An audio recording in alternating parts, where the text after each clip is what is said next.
Salut à tous et bienvenue dans le monde secret des jeunes d'aujourd'hui. Ça commence dans un cahier d'école et ça finit en poème, en livre. Et voilà comment on devient très jeune écrivain. On peut aussi avoir des choses à se dire. Tenir un carnet illustré de ces petits riens qui traînent dans les poches, les porte-monnaies, comme des cailloux qui remontent le temps. Écrire pour se raconter et raconter le monde. Écrire pour dire ce qui ne doit pas être entendu. Pour Génération J, ils ouvrent les tiroirs cachés, les carnets intimes. Ils s'ouvrent et nous les écoutons. C'est le temps des secrets qui se partagent.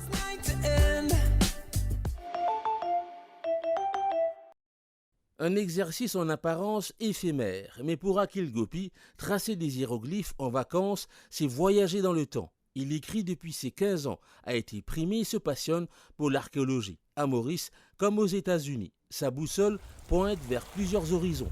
Nous l'avions rencontré à Trouobiche, juste après le deuxième confinement. Je trouve que c'est amusant, oui. Au-delà d'amusant, je pense que c'est intéressant et c'est important parce qu'il y a toute une panoplie de gravures, de textes qui continuent à être découverts en Égypte ou ailleurs en fait. Et connaître ces anciennes langues, c'est fun, c'est amusant, mais en même temps c'est un travail important parce qu'en fait il y a tellement de choses à découvrir par rapport à l'ancien monde et comment ils vivaient. Et le fait en fait de connaître cette langue, c'est assez extraordinaire en fait. Je trouve que c'est un peu une faculté unique et j'espère vraiment pouvoir capitaliser dessus et découvrir des choses. Quand tu arrives à l'école, ton cahier préféré, celui que tu aimais ouvrir en premier, c'était lequel? Okay, donc quand j'étais jeune, je me rappelle quand je venais d'entrer au collège, en Forme 1, j'ai commencé les leçons d'alliance française. Et je prenais des cours avec une prof merveilleuse, s'appelait Madame Panchou. Et je pense que mon cahier préféré à l'époque, c'était le sien parce que en fait, elle nous encourageait à écrire beaucoup, mais pas dans le framework de l'Alliance française, mais genre vraiment à écrire librement ce qui me passait par la tête. Donc du coup, j'avais ce cahier que je gardais pour elle et c'était vraiment où j'écrivais tous mes rêves, toutes les petites histoires que j'arrivais à concocter dans ma tête. Et c'est l'une de ces histoires-là en fait, qui a fini en tant que premier roman. Donc cette prof m'a beaucoup encouragé pour écrire et j'ai toujours ce cahier en fait où j'ai mes premiers écrits. Et je le garde, c'est un de mes treasured possessions que vraiment c'est toujours un sentiment merveilleux d'aller relire ce cahier-là et trouver mes premières écritures.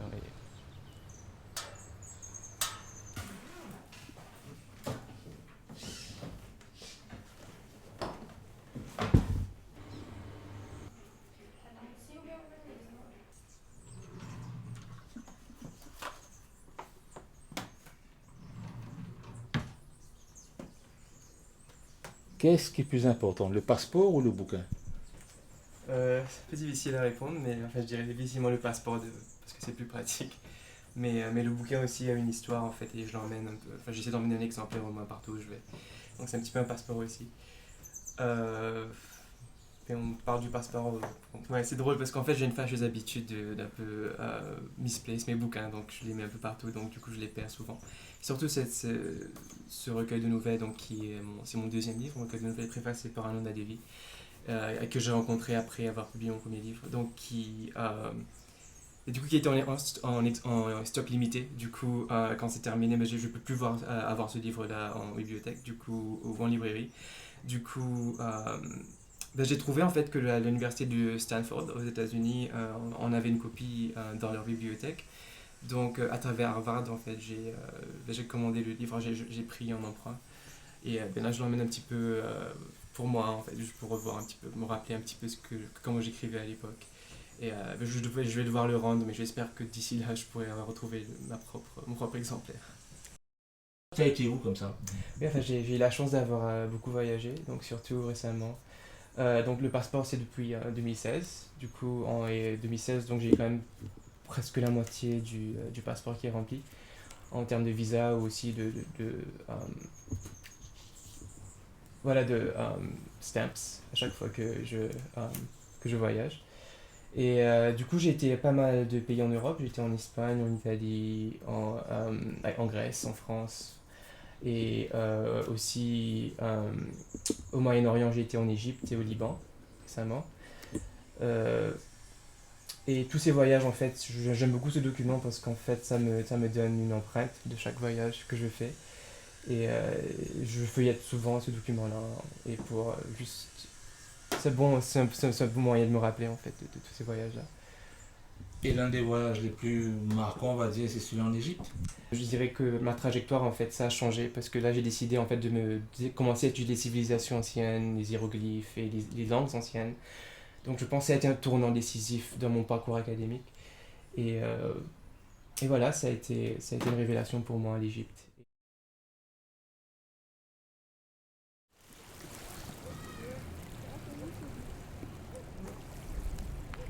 Ce qui m'a poussé à apprendre les langues anciennes, c'est surtout le fait que, dès le début, en fait, dès que je suis allé aux États-Unis, je me suis mis à étudier la religion.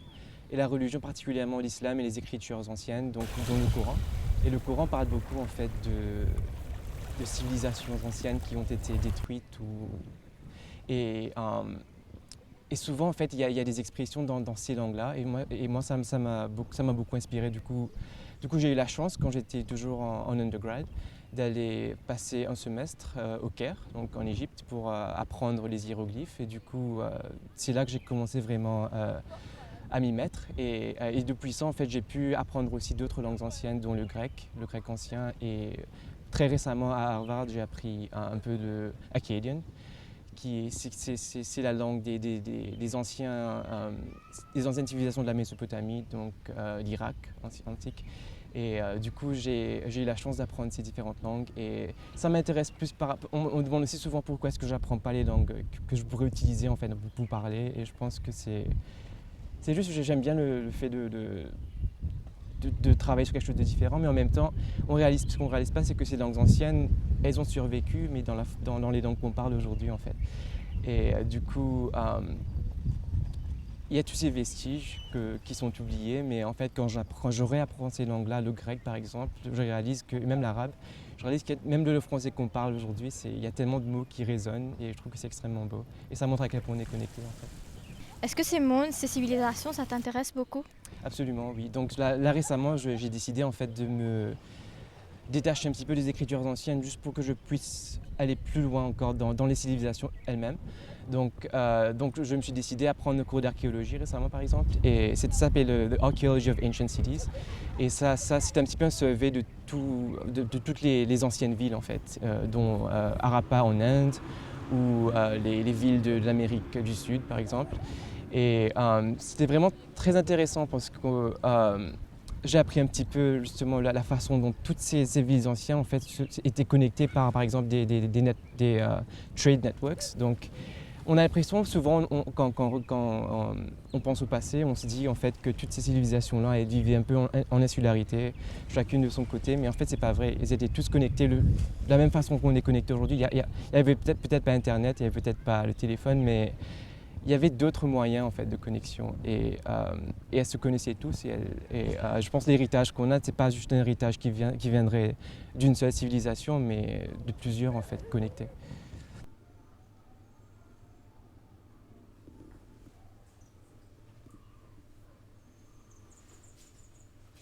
Je lisais beaucoup à l'époque, simplement, et je pense qu'en lisant beaucoup, on a un peu envie de reproduire ce qu'on consomme. Pardon.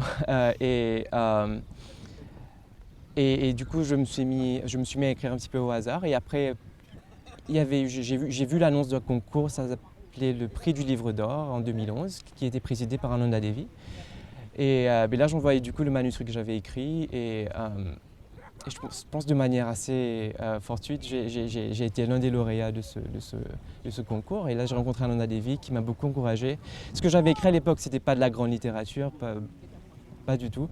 Mais Ananda Devi, elle a trouvé un potentiel, je pense, et elle m'a encouragé à aller de l'avant. Et depuis ça, j'ai beaucoup plus écrit. Et j'ai effectivement pu publier d'autres livres après, avec l'aide de l'auteur mauricien Barlem Piamoutou, l'égyptien mauricien, qui animait à l'époque un atelier d'écriture chaque samedi à l'IFM. Et lui aussi m'a aidé beaucoup à parfaire un peu mon écriture. Et depuis, oui, j'écris beaucoup. Depuis que je suis aux États-Unis, en fait, j'écris bien moins, juste par faute de temps. Mais là, j'ai vraiment envie de m'y remettre. Maintenant, si là je te demande d'écrire un livre que tu pourrais écrire. Ouais, donc c'est une très bonne question. Je pense que je me demande un peu la même question tous les jours parce que La dernière fois que j'ai vraiment écrit très sérieusement, j'avais peut-être 16, 17, 18 ans, mais ça fait quand même, maintenant j'en ai 24, donc je pense que ce que j'écrirai, ce que je produirai de manière littéraire, ce sera quelque chose de complètement différent et surtout définitivement inspiré par mes voyages et mes études. Donc je pense que ça travaille tout le temps en fait. J'essaie toujours de trouver... J'ai plusieurs idées de romans en fait, plusieurs idées que j'essaye tant bien que mal de réaliser, mais je pense qu'un pays qui revient très souvent, maintenant que je ne suis pas à Maurice en fait, je pense beaucoup au paysage mauricien et à quel point c'est un paysage unique d'un point de vue littéraire mais aussi culturel, enfin linguistique. Et je trouve en fait que toutes les littératures que j'ai lues, en fait, les littératures mauriciennes, donc Douanan Dadevi, Natacha Pana par exemple, c'est tellement unique et j'ai envie un peu de me retrouver dans ce pays parce que quand j'ai commencé à écrire, en fait, je voulais m'évader. C'est un peu le sentiment de plusieurs jeunes Mauriciens qui se trouvent suffoqués à Maurice et du coup qui rêvent d'ailleurs. Et maintenant que j'ai été ailleurs, je pense que je rêve un peu de Maurice et je pense que si j'étais à écrire un roman demain, ça se passerait à Maurice. Tu es clairement un grand rêveur, assez unique. Et quand on parle d'unique, il y a quelque chose qui me revient à chaque fois, c'est tes petits animaux de compagnie, Oui. qui sont des petits insectes très jolis aussi. Oui. D'où vient l'idée d'avoir des petits insectes? Oui, je réalise que c'est un passe-temps assez unique. Je ne me rappelle pas exactement qu'est-ce qui a inspiré ça, qu'est-ce qui a poussé ça, mais je me rappelle juste que j'étais dans le campus, donc j'habitais le campus quand je faisais mon billet, donc mon undergrad. Et à un moment donné, en fait, je pense que c'était peut-être le fait de se sentir un petit peu isolé. Je me suis dit, pourquoi est-ce que je n'essaierais pas d'avoir un animal de compagnie? Et puisque je vivais dans un dortoir à l'époque, c'était pas évident pour moi d'avoir un chat, par exemple, ou un autre animal qui demanderait beaucoup plus de sacrifice, enfin de care. Du coup, je me suis décidé j'ai commandé en ligne, j'ai trouvé un site où ils vendaient des insectes. Et là, je me suis dit, pourquoi pas, c'est mignon les insectes. J'ai jamais vraiment eu peur des insectes, je pense que c'est des créatures assez incomprises. Et du coup, je me suis acheté une menthe religieuse, qui était une toute petite menthe religieuse. C'est pas comme les menthes religieuses qu'on voit souvent, c'est celles plus communes qui sont vertes. Celle-là, c'était une orchid mantis, donc ça ressemblait beaucoup à une fleur. C'était rose, c'était tout petit. Et malheureusement, ça n'a survécu que 2 semaines parce que elles sont super fragiles, ces créatures-là. Mais elle était tellement belle en fait et je me suis dit en fait que je voulais essayer encore une fois. Et là, depuis ça fait maintenant peut-être 4-5 ans que je me suis mis à collectionner un petit peu ces créatures, ainsi que des scarabées. Et depuis j'ai trouvé qu'en fait que je m'améliore en termes de, c'est beaucoup plus facile pour moi de savoir en fait ce dont elles ont besoin, par exemple combien de fois il faut que je leur donne à manger, et mes créatures maintenant elles survivent beaucoup mieux. Donc du coup la dernière que j'avais eue, elle a survécu un peu plus d'1 an alors que leur lifespan, leur cycle de vie, normalement elle meurt après 8 mois, mais la dernière que j'avais eue, elle a survécu 1 an et quelques mois. Donc c'était super de la voir pendant le confinement surtout. 4 bornes chez les Lajoie. Laura remplit désormais son carnet devant tout le monde. Il y a quelques jours encore, ses parents ne savaient pas qu'elle en avait un. Alors si on est là aujourd'hui, en fait vous aviez reçu il y a quelques semaines un WhatsApp. Et sur ce WhatsApp-là, ce message-là, qu'est-ce qu'il y avait? Il y avait qui a un livre intime. Là, c'est ma belle-sœur. On a fait un family group sur WhatsApp. Je me suis dit, mais à cette époque-là, qui peut avoir ce livre intime-là? Mais j'ai fait ha ha ha. Mais après que j'ai réalisé que le livre était chez moi-même. Vu que Laura écrivait, mais jamais je l'ai vu écrire. Mais j'étais bien étonné qu'elle avait ce livre.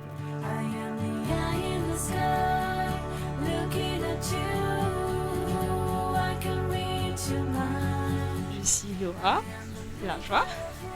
Ce que j'aime faire, c'est la broderie, tricoter, lire, tout ce qui n'est pas vraiment une représentation du jeune de 2022. Parce que moi, je n'aime pas lire sur le téléphone. Je déteste ça. Moi, je préfère avoir un livre dans ma main, plus pouvoir faire des pages, pouvoir souligner, pouvoir highlight, C'est tout ce que j'aime. Tu faisais quoi là? J'étais en train de broder sur un tableau. C'est pour le plaisir, c'est pour l'école? Ça, c'est une commande, mais oui, je brode pour le plaisir. Une commande. Oui, Tu prends des commandes? oui. J'ai un site en ligne et je vends mes tableaux et des t-shirts.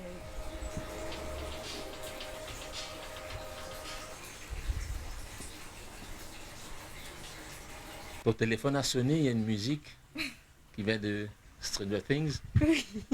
Tu es fan? Ah oui, j'adore. J'adore Stranger Things. J'adore cette musique-là. Oui. Tu la découvres maintenant? Dans le film, oui. Parce que c'est comme si c'est ça qui représente Stranger Things pour moi. Et c'est une série j'ai beaucoup aimé. Et la chanson, pourquoi elle te plaît comme ça? C'est une vieille chanson. Par contre, je savais pas que c'était une vieille chanson. Mais je sais pas.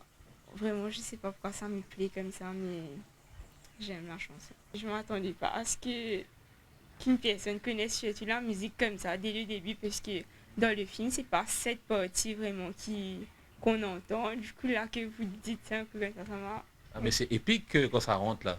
Oui, Comme quoi on sait quelques petites choses. Hein. On a été jeunes et on est resté jeunes. je vois ça.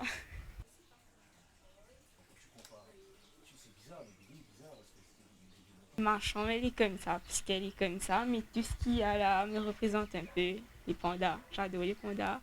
Les posters, c'est parce que c'est la science, j'aime la science. Et voilà un petit peu. Ça, J'ai c'est vu moi. des affiches radioactives là. Tu es radioactive ou quoi? Ben, mon caractère, oui, parce que j'ai l'air gentille, toute mignonne, mais il faut pas m'énerver. On fera attention alors. Oui.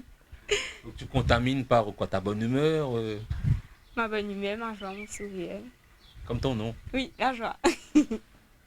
Et les pandas, pourquoi?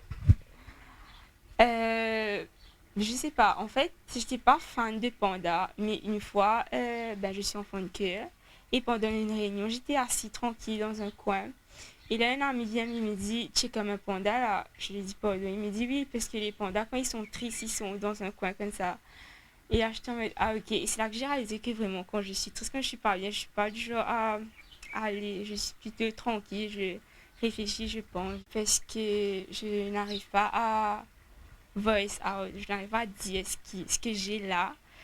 Et la seule solution que j'ai trouvée et qui m'aide beaucoup, c'est d'écrire et de mettre sur papier tout ce que j'ai. Donc là, je prends mon tout premier collier que je garde entre mes vêtements. Parce que de base, je ne savais pas s'il allait y avoir tout ça, mais là, ça, c'était bien caché entre mes vêtements. J'ai commencé à écrire parce que il y a eu un événement dans ma vie qui était assez compliqué et je ne savais pas vraiment comment en parler, comment tirer ça là, puisque j'étais devenue nerveuse, je faisais des colères pour rien. C'était trop une boule. Du coup, une fois, une amie m'a offert un collier. Et du coup, je me suis dit, bon, je vais l'utiliser. Et c'est là que tout a commencé. Donc, le 11/11/2018.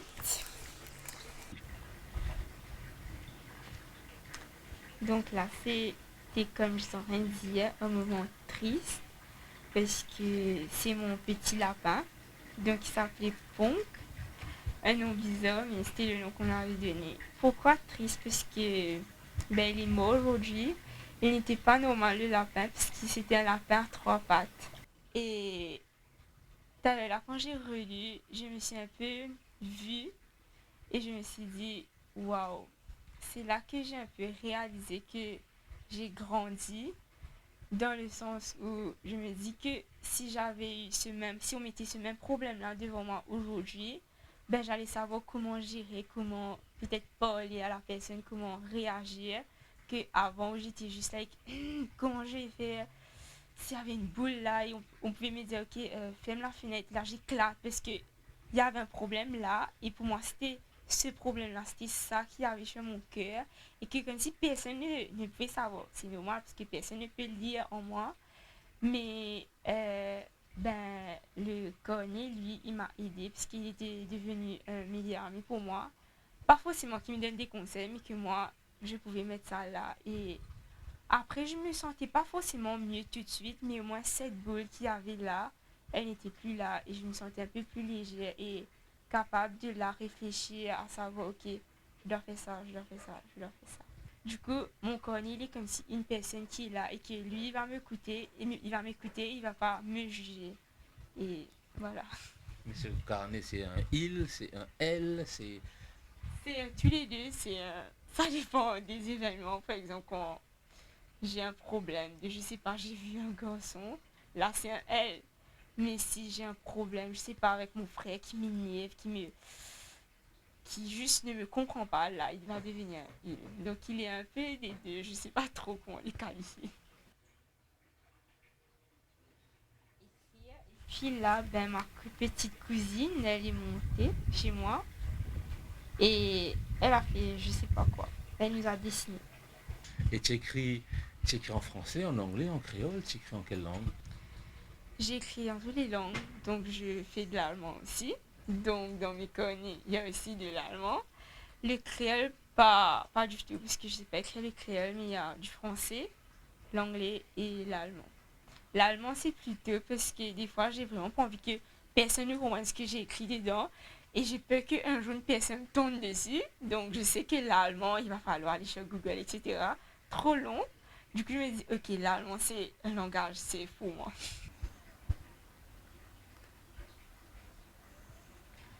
Donc, ça, c'est un chocolat que mon ami m'avait offert. On avait une petite dispute. Et je peux m'a donné un petit chocolat que j'ai ramassé très précieusement. Ça, c'est ma fleur préférée que j'avais mis dans mes cheveux pour mon anniversaire. Du coup, je l'ai ramassé et je l'ai collé dans mon petit carnet. Je sais pas trop les filles de nos jours pourquoi elles ont commencé, mais dans la tête des gens, c'est si j'ai un journal intime, c'est relié à les histoires d'amour, etc. Mais moi, dans mes connets, il n'y a pas forcément d'histoire d'amour. C'est plutôt vraiment de ces sentiments de tristesse là. Puisque moi, parler de ma joie, pourquoi je suis contente, je peux le faire pendant des heures, mais pourquoi je suis pas bien, ça, je ne fais pas du tout. Donc, le premier connet, c'était pas régulier, c'était vraiment quand j'étais pas bien. Mais j'ai vraiment commencé à écrire tous les jours pendant le confinement. Et maintenant, donc depuis le 1er janvier, si je n'écris pas un jour, je suis vraiment pas bien. C'est comme si que je me suis pas brossé les dents. Donc c'est vraiment un must pour moi. C'est étrange, c'est quelque chose de très précieux, c'est quelque chose de vraiment intime. Tu te révèles beaucoup, ça veut dire dans ce carnet, il faut vraiment pas que personne ne le lise alors.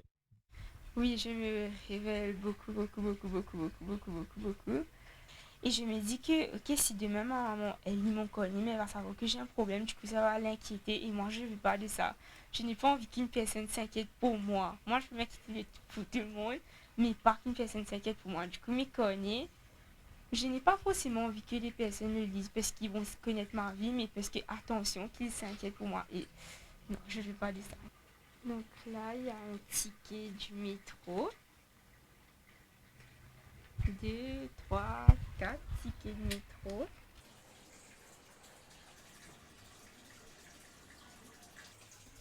Et tu t'es retrouvé un peu ici, c'est à côté de ta chambre. Est-ce que ça t'a inspiré aussi pour remplir un carnet pendant le confinement?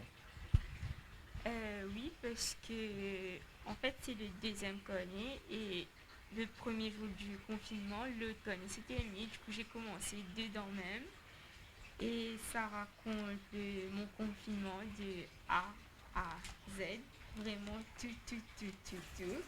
Est-ce qu'il y a quelque chose que tu pourrais nous dire qu'on entre un peu dans ton temps à ce moment-là? Oui.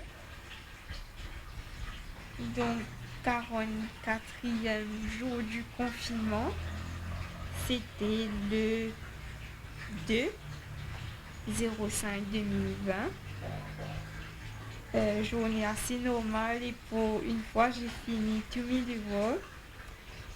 Donc demain je serai un peu plus libre. Aujourd'hui comme tous les jours pour mon petit déj, je faisais mes devoirs et là ma maman vient en mode lève-toi s'il te plaît que je dois balayer. Ah oui.